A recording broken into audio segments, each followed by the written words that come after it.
Avoidance always crumbles when you finally understand this. You've been chasing clarity in a relationship that keeps you in confusion. The person you're drawn to gives just enough to keep you holding on, but not enough to ever feel secure. That is the avoidant. And here's the truth they never want you to figure out. Avoidants only keep their power as long as you don't understand yours. Avoidants operate under the illusion of control, sustained by emotional distance. They appear composed, mysterious, and hard to read. They text just enough to keep you engaged, then disappear when things get too intimate. Their unpredictability leads you to overanalyze every interaction. But their behavior isn't about you. It's about them. Somewhere along the way, avoidants learned that closeness is dangerous, vulnerability is a threat, and keeping others at arm's length protects them. To maintain that distance, they confuse you just enough so that you're always trying to earn love, rather than receiving it freely. This dynamic puts you in the position of the chaser, working harder and trying to be patient. You think they're in control because they're the one pulling away. In truth, they're just reacting to their own fear. Their distance is not strength, it's avoidance. The moment you see this clearly, their silence stops feeling like punishment. Their detachment stops feeling personal. You stop asking, "What did I do wrong?"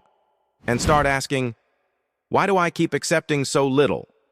That is when the unraveling begins. Avoidants thrive when you doubt yourself. The less you trust your own needs, the more you chase them.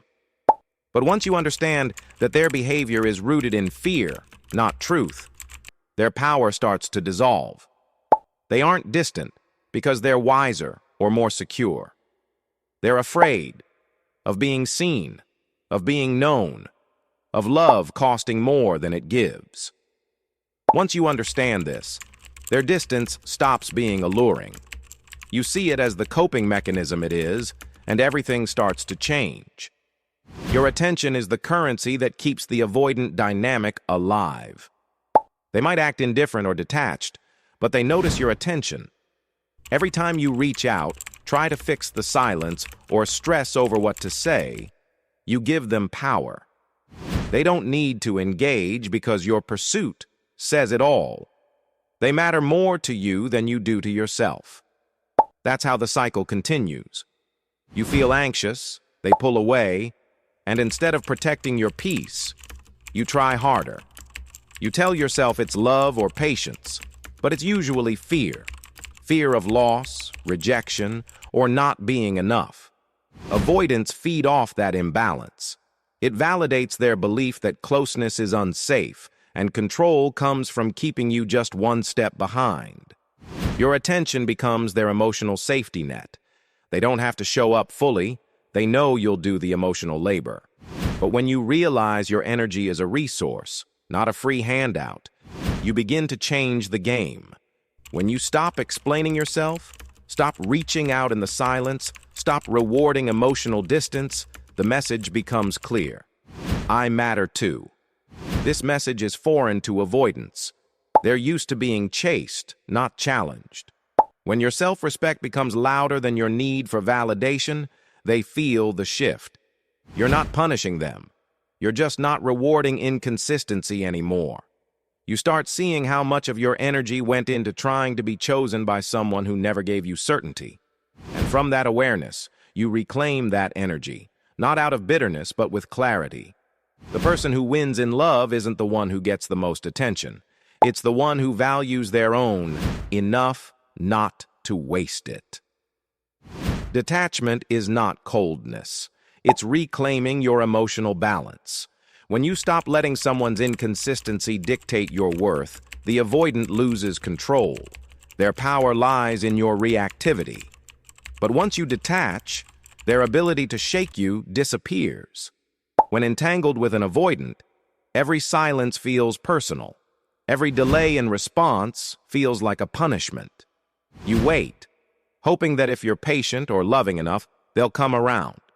But this mindset keeps you in emotional limbo, trying to decode someone else's fear. Detachment flips this. It says, I see your behavior, and I no longer need to personalize it. You stop asking why they're pulling away and start asking why you're tolerating it. Detachment creates space. You think clearly, act intentionally, protect your peace. You stop checking your phone constantly, stop rewriting your last message, stop waiting for someone to choose you. Detachment allows you to care, from a distance that respects your dignity. Avoidants notice this. When your emotional orbit is no longer centered around them, they feel it. The reactions they use to provoke? Gone. That silence? It now speaks volumes. This isn't about playing games. It's about ending the game. When you detach, you stop letting someone's fear dictate your emotional rhythm. You return to yourself. You listen to your needs. You stop making excuses for absence and start making space for presence. Detachment doesn't kill love. It purifies it. And once you make that shift, you become unshakable. Consistency is a mirror. It reflects everything that isn't real. Avoidants operate best in the fog, just enough confusion to keep things vague and emotionally distant. But when you show up with clarity and emotional honesty, it exposes what they've been hiding behind. Your steadiness makes their instability obvious. Your emotional openness highlights their defensiveness. Your stability becomes a silent truth they can't run from. Avoidants are used to being mirrored by anxiety. When they pull away, they expect pursuit. When they go silent, they expect you to fill the space. But when you remain grounded instead of reacting, they don't know how to respond. They either step up emotionally or fall out of rhythm entirely. Often they crumble, not in dramatic ways, but in subtle moments of discomfort. They feel their own inconsistency. They can't blame your reaction anymore because you're not reacting. You're responding, with grace, with boundaries, with presence. And consistency teaches you something critical.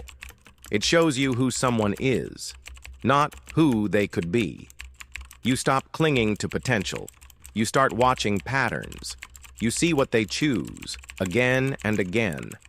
And from that clarity, you make better decisions. You don't try to earn love. You offer it honestly and let people show if they can meet you there. Because when you're consistent, their inconsistency is no longer confusing. It becomes your answer. Boundaries aren't about control. They're about clarity. With avoidance, the lack of boundaries is what keeps you stuck. You tolerate mixed signals, ghosting, emotional distance, and bare minimum communication, thinking patience will win them over. But each time you ignore your discomfort, you reinforce their behavior. You teach them you'll adapt, shrink, and bend to keep the connection alive. Avoidants aren't always malicious, but they are uncomfortable with emotional accountability. The more you accommodate their fear of intimacy, the more they fall into patterns that leave you emotionally starved. That's why boundaries are essential, not to punish, but to protect. Boundaries say, I'm not available for inconsistency. I honor my peace. I won't chase what runs. And in doing that, you change everything. Not just the relationship dynamic, but your relationship with yourself.